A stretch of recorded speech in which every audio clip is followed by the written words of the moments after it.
What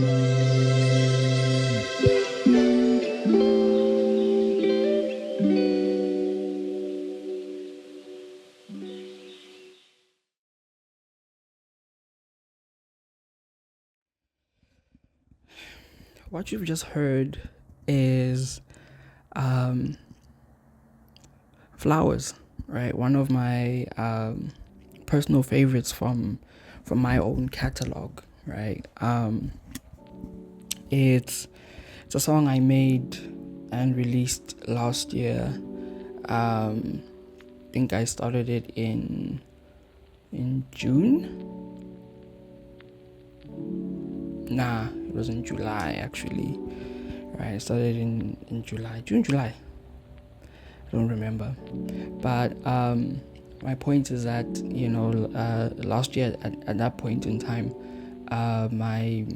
my music is starting to um, there's some sort of a cohesion coming together, right? It's it's at a time where I'm like, hey, I'm actually liking the sounds that I'm making, like really, really, truly speaking. And I I'm on Instagram one time and I see Cymatics, one of my favorite plugin and sample pack creators. um, they were doing a beat challenge, right? So a producer challenge where you have to download one of the sample packs. It was called King of Beats, right? And you produce something with those sounds, and then enter the competition, and then you win some really great prizes, right? And so I was on a mission.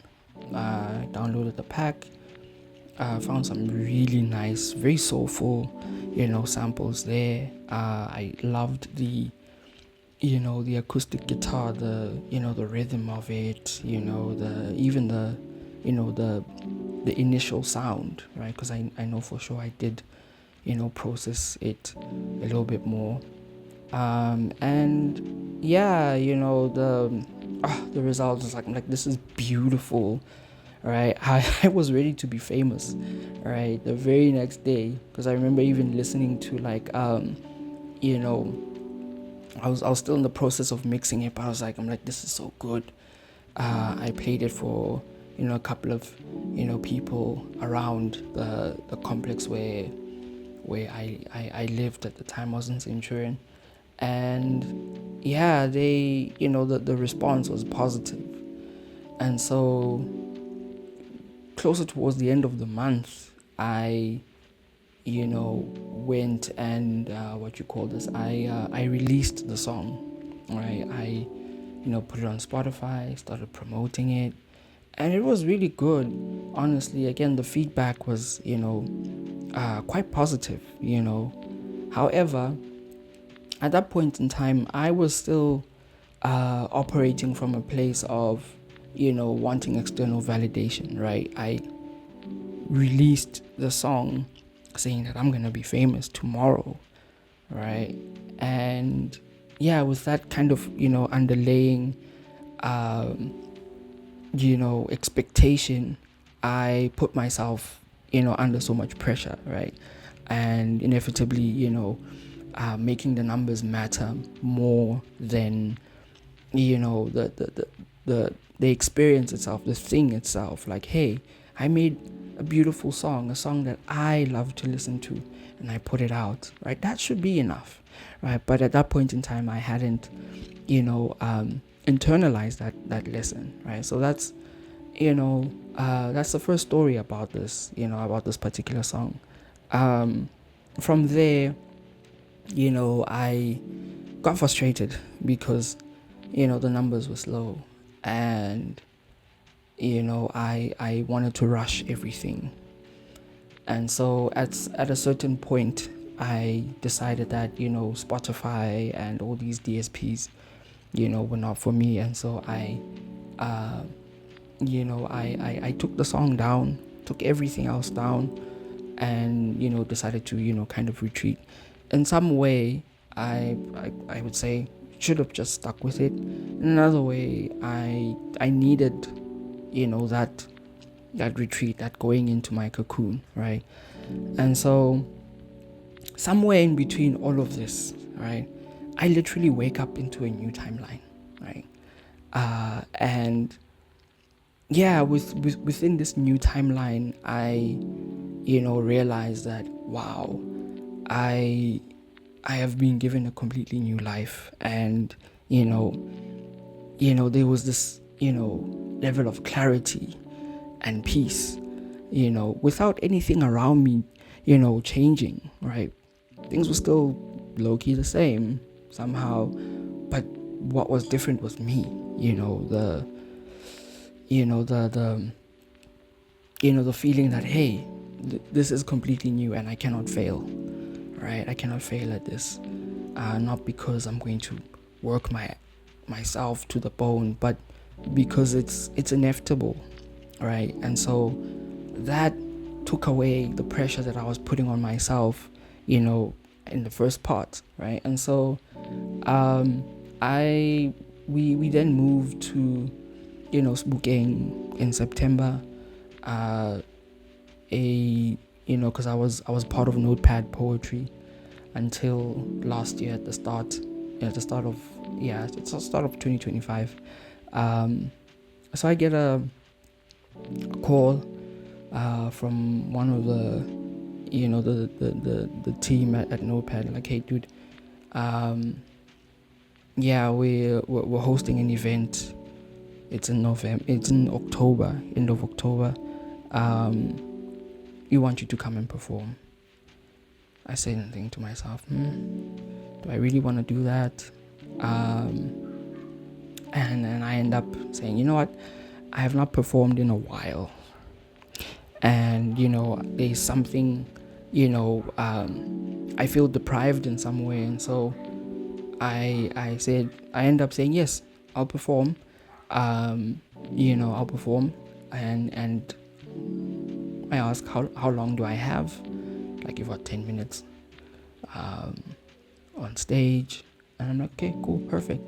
And so by then, with this new life, with this new level of clarity, I understood that mine, the thing that I love to do the most is create experiences, not just just perform for the sake of performing, or creating this just for the sake of having that as an isolated piece of work, or product, right? But the main thing for me became like, okay, cool, whatever I touch, it must be an experience, right? And so I decide, let me take people to a place that is close to my heart, right? And so I start putting together this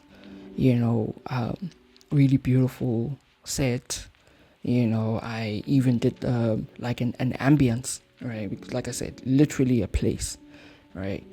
And I did an ambient track underneath the beats, and I put together like the set into the stream of beats, right?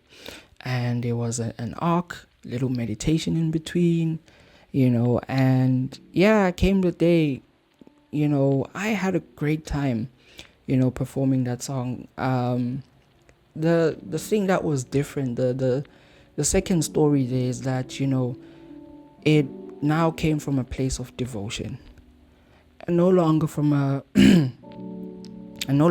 place of, this needs to, do huge numbers tomorrow, right? It came from a place of, I'm gonna have fun doing this, and nobody's going to stop me from doing that, right? And by then I had taken steps into fully embodying my Soft King identity, right? And I knew that the universe was on my side. I knew that this is going to touch somebody, even if I won't see it, and the first person that this needs to touch is me, right? And so I did it from that place.